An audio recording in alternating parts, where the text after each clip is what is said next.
হরে কৃষ্ণ। ওম নমো ভগবতে বাসুদেবায়। ওম নমো ভগবতে বাসুদেবায়। ওম নমো ভগবতে বাসুদেবায়।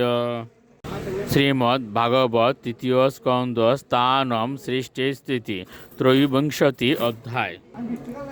দেবতীর অনুতাপ। শ্লোক ২৬।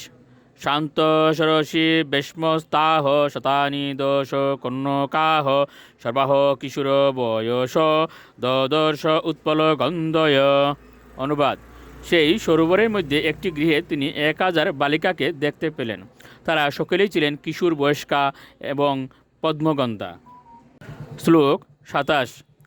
তাম দৃষ্টা সহসুতায় পৃচ প্রাঞ্জলয় স্ত্রিয় বয়ম কর্ম করিস্তুবম স্বাধীন করবাম কিম। অনুবাদ: তাকে দেখে সেই বালিকারা তৎক্ষণাৎ উঠে দাঁড়িয়ে করজোড়ে বললেন, আমরা আপনার পরিচারিকা, দয়া করে আমাদের বলুন, আমরা আপনার জন্য কি করতে পারি। শ্লোক ২৮। স্নানেন্তা মহারেণ স্নাপয়িত্বা মনসিনীম দুকুলে নির্মলে নূত্নে দদুরসৈ চ মানদাহ। অনুবাদ: সেই বালিকারা দেবতীর প্রতি অত্যন্ত সম্মান প্রদর্শন করে অতি মূল্যবান তৈলাদির দ্বারা তার গাত্র মর্দন করিয়ে স্নান করিয়েছিল এবং তারপর তার পরিধানের জন্য নতুন এবং শুকনো নির্মল বস্ত্র দিয়েছিল। শ্লোক ২৯। ভূষণানি পরার্দানি বরিয়াংসি ধূমন্তি চ অন্নম সর্বগুণ উপেথম পানম চৈবামৃতাশবম। অনুবাদ: তারপর তারা তাকে শ্রেষ্ঠ এবং বহুমূল্য অলঙ্কার দ্বারা সাজিয়েছিল, যা উজ্জ্বল জ্যোতি বিকিরণ করছিল।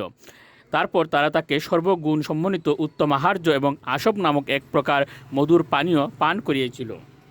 শ্লোক ৩০।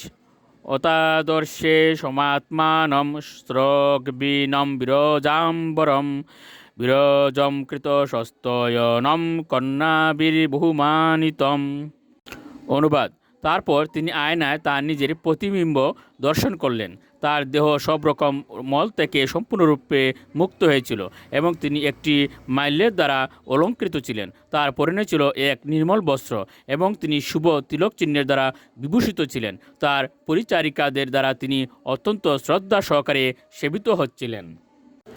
হরে কৃষ্ণ।